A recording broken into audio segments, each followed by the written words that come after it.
Hello, everyone. My name is Berenice Salas, and I am the upper school principal for Academy for Global Citizenship located in Chicago. And we are a pre-K to 8th grade school with our mission, which is to cultivate mindful leaders who are going to make an impact in their own community and in the world beyond. And how we do this is through a village model, and we do that through wrapping our arms, interlocking our arms with one another. So the village model happens through our dual language program, our international baccalaureate program, and our commitment to the environment as well. And one of the great pieces of news that I'd like to share with you all is this past year, we actually built and moved into our net positive campus, which is 100% free of fossil fuels. Thank you. And that's our teaching tool for our community as well. So why is that so important? Is because in our community on the southwest side of Chicago, it is nestled amongst industrialization. Our highway is right there behind us. Right behind our 3-acre farm is a highway with lots of pollution and industrialization surrounding it. And our students learn about all the effects that it has harming us, our bodies, and our environment. And it's something that I know near and dear because this is my community. I grew up in this community and in this area. And that, even though I'm speaking about the tragic, right, there's also hope. As soon as you come to our school and you walk towards it, you see green. And literally, you see green. Our building is green. And when you walk in, you start to feel this sense of hope for the world because you see it in action. And I call this feeling the chispa. And chispa is a Spanish word for spark. You feel a little spark, and the spark can vary. For some of you, it might be coming to our school and seeing all the students outside, because many times I walk in and there's nobody in the building. They're all outside learning. They might be gardening, or they might be, just reading in a circle outdoors. But that's something that we see a lot in our school. And in another way, we see a spark in different ways, like community engagement action. And we see that when we see community gathering, having collaboration in Spanish, in English, in Spanglish too. And it's just such a beautiful thing to walk into. And this special week is very important for me because I feel a major spark. Our students are actually doing a service learning trip this week.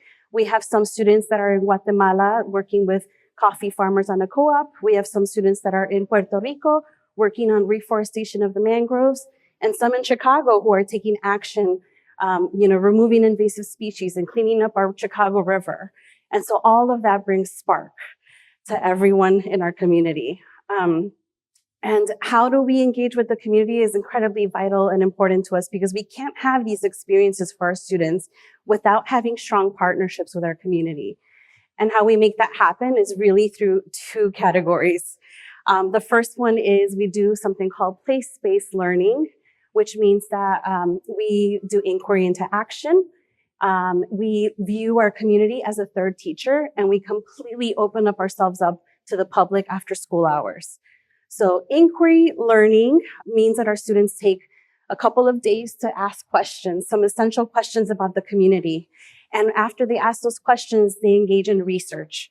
And that research brings in community partners because they have to go out and interview elders in the community. They have to learn about the history by walking over and seeing what's happening, right? And then that leads into action. And our students' action pieces are always rooted in some sort of local issue and solution. Just this morning, I woke up to an email from a group of students who are taking a sustainability design class. And they said, don't forget, Miss Salas, that check has to go to that hospital because they just took action, did a bunch of fundraising, and they have, it's not a large amount, $120 check for the local hospital, but that's their action piece. That is what they do at our school. When we think about all of that, it kind of leads me into this third teacher concept, right? We can't do that without our campus and our students engaging with the community. So asking questions, bringing people in as guest speakers is vital to us, and then opening up the doors. So after school hours and on the weekends, we do all kinds of things for our community. We open up our doors so that they can come in and see our students in action in their TED Talks, in their exhibitions, and also engage in different courses and workshops that we offer. So that kind of takes us from the place-based learning all the way into what I like to reference community hub. So we're the chispa, right, of the community. And being a community hub means that we care about three things that we've identified as huge needs in our community. The first one being food, the second one being health, and then the last one being economic vitality.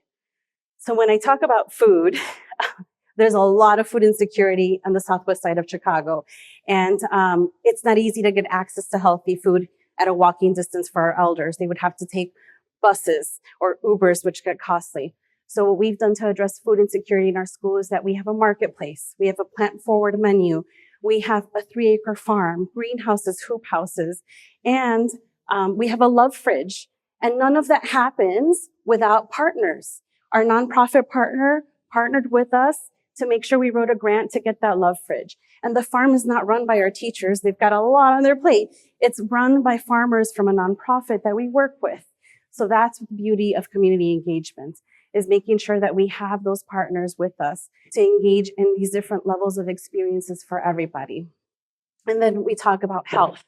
Our school has a health clinic housed within it. Didn't happen magically. There were lots of outreach and moments talking to different medical professionals, doctors, physicians, and trying to find out how are we going to get this need for health access to our community. So we have a community health center at our school now that addresses crisis, OBGYN, women's health, which is a huge need at our school, at our area as well. And it's accessible to all. Our students are fortunate. They have a secret doorway that takes them straight there in case they ever need any support as well. So does our staff. But that's how we address health. And we do take preventative measures as well. For example, one of the things that we do is we do moonlight yoga with our families. We teach them about food as medicine through workshops.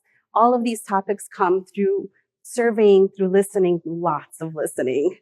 And we make sure that when we listen, we put things into action as well. And then finally, economic vitality.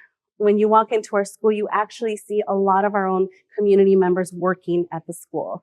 Whether they're working as paraprofessionals or they're working as a culinary team member, they're there working. And we always try to get as much as possible because they are invested. This is their community. They will be loyal, they will have integrity, and they will work for us, right? For our students. And so those are the two, food and health. And then the last, and economic vitality.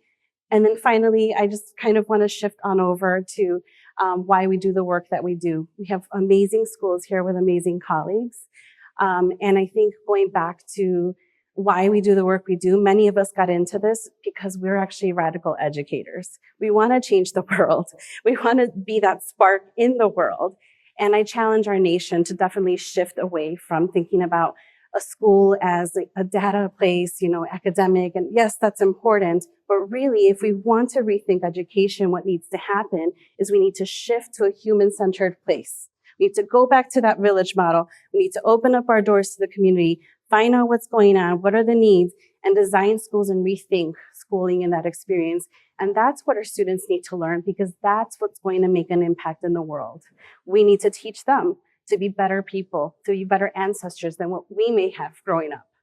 And so I challenge everybody. AGC always likes to end with what we like everyone else to do because people come visit our school, but we say, take what you need from us, right? You can't replicate the same exact thing because your community will have different needs. But definitely be the chispa in your own community. Thank you so much.